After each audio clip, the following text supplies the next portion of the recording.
વિસ્તારમાં DD sports સર્કલથી outer ring રોડને જોડતો ખાડીનો પુલ ઘણા દિવસોથી તૂટી ગયેલો હોવાથી સ્થાનિકો અને વાહન ચાલકો ભારે મુશ્કેલીનો સામનો કરી રહ્યા છે। પુલની બંને બાજુનો રસ્તો ધોવાઈ જતા માત્ર એક સાંકડી કેડી બચી છે, જ્યાંથી લોકો જીવના જોખમે વાહનો પસાર કરી રહ્યા છે।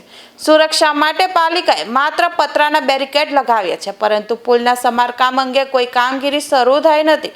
સ્થાનિકોમાં તંત્ર સામે રોષ જોવા મળી રહ્યો છે અને હવે સૌથી મોટો સવાલ એ છે કે આ ખાડીનો પુલ ક્યારે ફરી બનાવવામાં આવશે।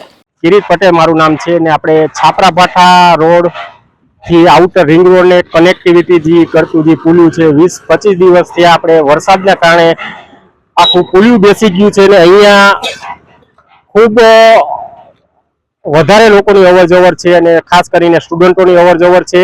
તો મારું તંત્રને કહેવાનું એ છે કે આ પુલિયું બને તો તાત્કાલિક ધોરણે આ પુલિયું બનાવવા વિનંતી, કેમ કે એનું કારણ છે કે 2 વખતે પણ અહીંયા મોટી દુર્ઘટના થઈ ચૂકેલી છે। સ્થાનિક અહીંયા જે આપણે પ્રજા છે એ લોકોએ અવારનવાર મ્યુનિસિપલ કોર્પોરેશનમાં રજૂઆત કરેલી છે, છતાં પણ કોર્પોરેશન અધિકારીઓ આવીને બેરિકેડ ખાલી મારી જાય છે અને રસ્તો બંધ કરવાનો એ બોર્ડ પણ મારેલો છે, એ પણ તમે જોઈ શકો છો। પણ મારું કહેવાનું છે હલનચલન માટે આ પુલિયું અત્યારે લીગલ છે નહીં, તો આની ઉપર તાત્કાલિક ધોરણે પુલ બનાવવામાં આવે અને પુલ બનશે તો જ આનું રસ્તાનું સોલ્યુશન આવશે। નકર આના પરિસ્થિતિ રહે તો મોટી દુર્ઘટના થાય ને દુર્ઘટના થશે તો એના જવાબદાર ઓનલી આ સ્થાનિક જે કોર્પોરેશન છે આ વિસ્તારની એ જ જવાબદાર રહેશે।